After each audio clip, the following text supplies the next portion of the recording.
தமிழ்நாட்டில் கடந்த 4.5 வருஷத்தில் வந்து பார்த்திங்கன்னா தென் தமிழக பகுதியில் வந்து எத்தனை எஸ்சி எஸ்டி வன்கொடுமை வழக்குப்பதிவு வந்து பதிவாயிருக்கு அப்படிங்கிறதா வந்து இந்த வீடியோவில் வந்து தெரிஞ்சுக்க போகிறோம்.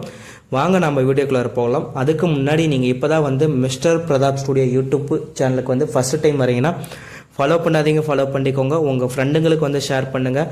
அப்போ தான் வந்து நம்ம சேனலில் வந்து பதிவு பண்ணக்கூடிய ஒவ்வொரு வீடியோவும் உங்களுக்கு வந்து நோட்டிஃபிகேஷனாக வர ஆரம்பிக்கும். வாங்க நம்ம வீடியோக்குள்ளே போகலாம்.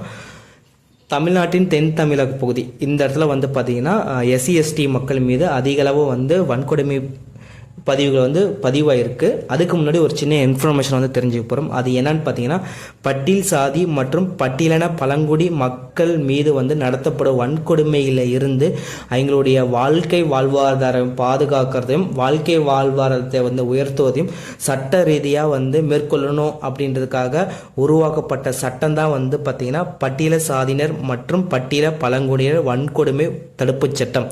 இது வந்து பார்த்திங்கன்னா 1995 வந்து உருவாக்கப்பட்டது. அதுக்கப்புறம் வந்து வருடங்கள் போனதுக்கப்புறம் வந்து பார்த்திங்கன்னா 2015 வந்து பார்த்திங்கன்னா இந்த சட்டத்தில் வந்து ஒரு சில சேஞ்சஸ் வந்து பண்ணி அதை வந்து அவசர திருத்த சட்டமாக மாற்றப்பட்டு நடைமுறையில் இருக்குது. இதன் அடிப்படையில் வந்து பார்த்திங்கன்னா கடந்த 4.5 வருஷத்தில் வந்து பார்த்திங்கன்னா தமிழ்நாட்டின் தென் தமிழக பகுதியில் வந்து ஒரு சில மாவட்டத்தில் வந்து பார்த்திங்கன்னா எஸ்சி எஸ்டி மக்கள் மீது வந்து பல்வேறு விதமான தாக்குதல்கள் வந்து நடைபெற்றிருக்கு. அதன் அடிப்படையில் வந்து பதிவு செய்யப்பட்ட வழக்கு பதிவுகள் எண்ணிக்கை வந்து எத்தனை நம்ம தெரிஞ்சுக்கலாம்.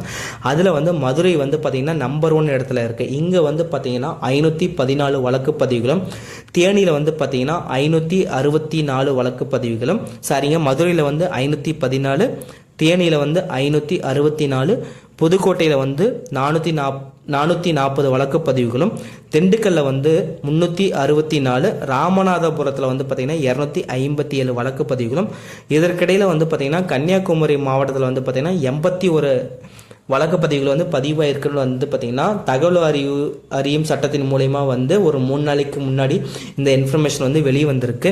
இதில் வந்து ரொம்ப போலியான வழக்கு பதிவுகள் பதிவு பண்ண மாவட்டத்தில் வந்து பார்த்திங்கன்னா முதல் இடத்துல வந்து புதுக்கோட்டையும், இங்கே வந்து 124 போலி பதிவுகள் வந்து பதிவாயிருக்கு அப்படின்ட்டு வந்து சொல்லியிருக்காங்க. அதுக்கப்புறம் வந்து தேனியில் 74 பதிவுகளும், சிவகங்கையில் வந்து 74 பதிவுகளும் 71 வழக்கு பதிவுகளும் வந்து பதிவாயிருக்கு அப்படின்ட்டு வந்து ஆர்பிஐ மூலிமா வந்து இந்த இன்ஃபர்மேஷன் வந்து வெளியே வந்திருக்கு.